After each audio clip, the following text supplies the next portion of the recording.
Amables televidentes, buenos días. Un fuerte abrazo de este servidor, Hugo Paz. Desde los estudios de Zuliana Televisión les damos la más cordial bienvenida a su programa Nociones de Derecho Romano. Durante la mañana de hoy estaremos desarrollando temáticas referentes a la familia, dentro de las cuales tocamos lo referente al estatus familiar. Nuestros corresponsales a nivel nacional estarán desarrollando la temática referente a la patria potestad, protección de los incapaces y el derecho matrimonial. Atentos desde sus asientos para que a partir de esta hora disfruten de su programa favorito. Aprendamos en esta mañana lo que es el estatus familiare. En Roma se entiende este término como la distinta posición que ocupa un hombre libre y ciudadano con relación a determinada familia. En ese sentido, tanto el alieni iuris, es decir, el que está sujeto a potestad, como el sui iuris, o sea, el que no lo está, tiene un estatus familiar. Pero este último, el sui iuris, goza de plena capacidad jurídica y puede ser titular de toda clase de derechos. Para que un sujeto pueda disfrutar de plena capacidad jurídica, pues condición entre otras que goce de independencia familiar, es decir, que no esté sujeto a potestad ajena, en otros términos, que no sea alienis iuris, sino sui iuris o pater familias. Expresión esta última, el pater familias, que nada tiene que ver con la circunstancia de que tenga hijos, ya que no puede tenerlos, ni con la que haya cumplido determinada edad, puesto que puede ser impúber, ya que la edad puede influir en la capacidad de hecho, pero no en la capacidad de derecho.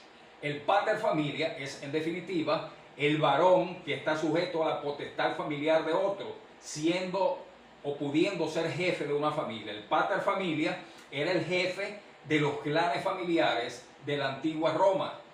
En su ámbito era un rey absoluto con derecho de vida y muerte sobre hijos, sobre mujeres, sobre esclavos y también sumo sacerdote. Decimos que conforme al estatus familiar, los hombres se dividen en alienis iuris, que son las personas libres de toda autoridad, que no dependen sino de ellas mismas. Este es el sui iuris. Y el alienis iuris, que son las personas que están sometidas a alguna potestad, o sea, a la autoridad de otras personas. Las personas alienis iuris son aquellas que pueden estar sometidas a una de las cuatro potestades siguientes. Puede ser la dominica potestas, la patria potestas, la manus o el mancipium. De estas cuatro potestades que existían en el derecho clásico, cayeron en desuso en la época de Justiniano, la manus y el mancipium.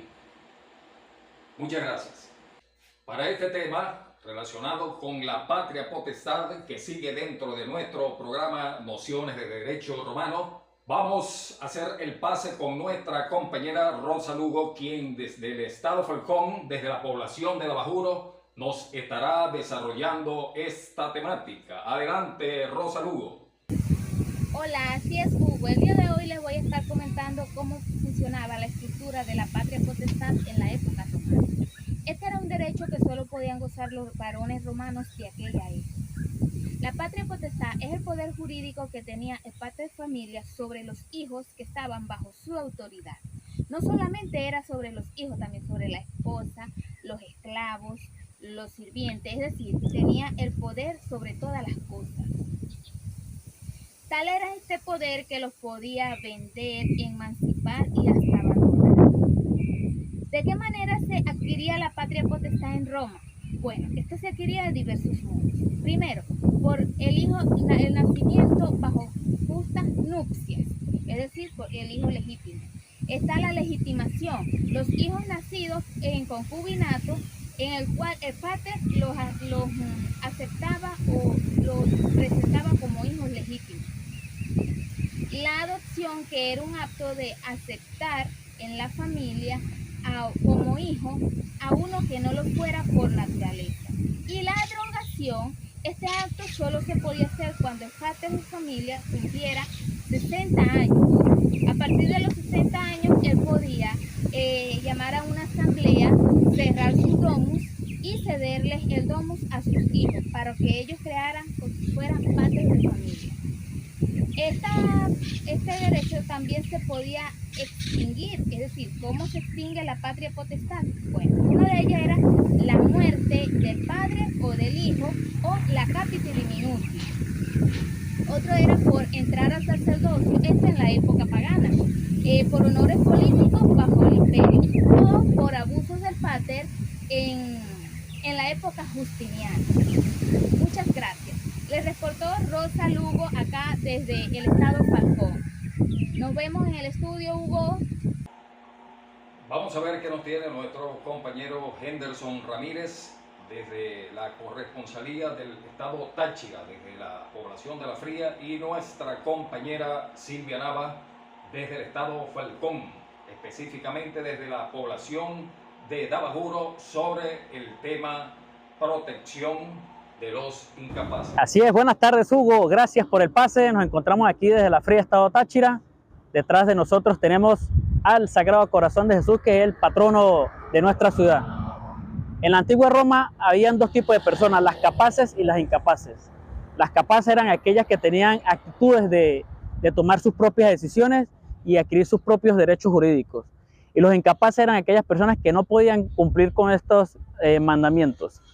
Por otro lado, estos incapaces, al tener un trato especial, el derecho romano les aplicaba dos metodologías para ser protegidas, que eran con la tutela y la curatela. Ahora bien, los incapaces son aquellas personas que no pueden gozar de sus derechos plenamente.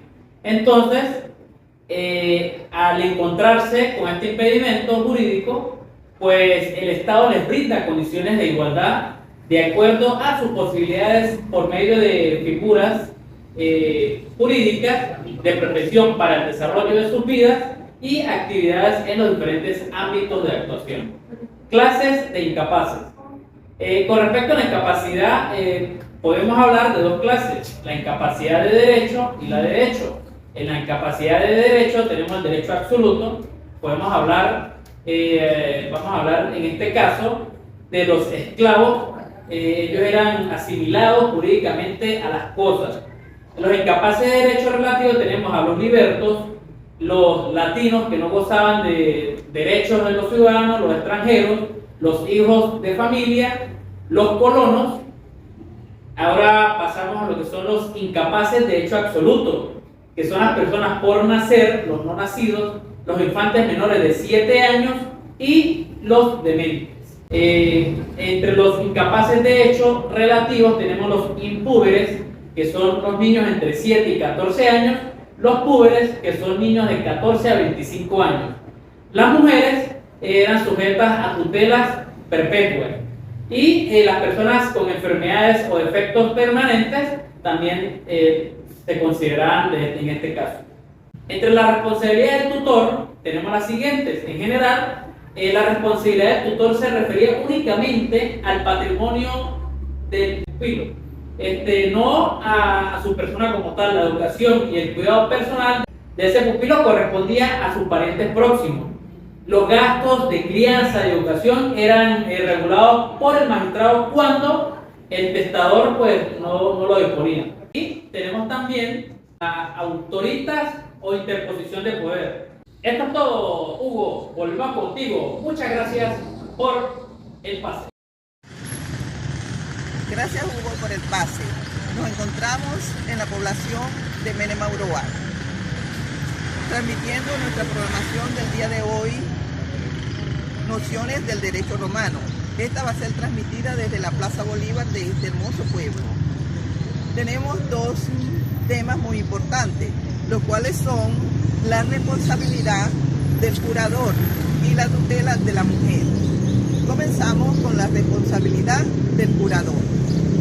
El curador era una persona que se encargaba de velar por los intereses jurídicos de las personas discapacitadas, tales como los sordos, los mudos, los que tenían una dificultad mental y los que tenían una incapacidad física. Estos, como no podían valerse por sí mismos, necesitaban de un curador. Ahora vamos a hablar sobre la tutela de la mujer. Las mujeres en Roma, la tutela estaba bajo el amparo de sus padres o pater familias y de su esposo, los cuales ejercían sus derechos jurídicos. Las mujeres en Roma eran consideradas como una cosa, ya que ellas no tenían ningún derecho. También los hombres podían hacer con ellas lo que ellos quisieran. De tal manera que las mujeres romanas se encontraban desprotegidas de todo derecho jurídico. Reportó para ustedes Silvia Nava en la población de Menemaurova. Muchas gracias por su atención. Gracias, Herdenson, gracias, Silvia, por la importante información que aportan a nuestro programa Nociones de Derecho Romano. Nos vamos con los corresponsales del estado Táchira, nuevamente con nuestra compañera Marvi Pérez y nuestro compañero Iván García desde La Grita, quienes nos desarrollan el tema referente a derecho matrimonial. Adelante, compañeros. Para todos, gracias por el derecho de palabra a mi compañero Hugo, quien les habla para ustedes su servidora Marvi Pérez. Continuando con la temática, les voy a hablar sobre el derecho matrimonial en Roma. En el derecho matrimonial se dice que se encuentra desde el punto de vista actualmente que dentro de la previa vista se viene diciendo que los matrimonios de los romanos se estipulaban en Roma, mientras ahora es simplemente una promesa. Desde allí se ha venido conociendo que son los efectos patrimoniales que se conocen desde el punto de vista desde los juristas romanos para ellos poder confirmar el matrimonio. Desde allí se ha venido diciendo que se encuentra en Roma, que se realiza en público, pero entre ellos se realiza en privado.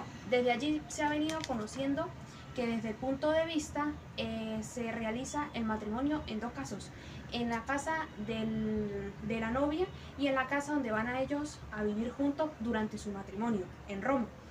También se dice que debe haber convivencia, respeto entre ellos y que valga mucho el respeto. ¿Qué función tiene que cumplir en el matrimonio en los romanos? En la antigua Roma se decía que en uno de los principales que se debe de cumplir en Roma, que es el objetivo principalmente que se dice, es para poder generar, tenían que tener hijos legítimos.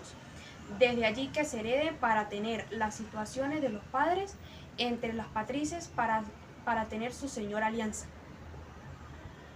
¿Cuáles eran los requisitos que se necesitaban para el matrimonio en los romanos? En los matrimonios de los romanos se perfeccionaba que se necesitaba mediantemente, lo cual, principalmente durante el consentimiento, en los juristas romanos para cumplir los requisitos durante el matrimonio, ¿cuáles eran?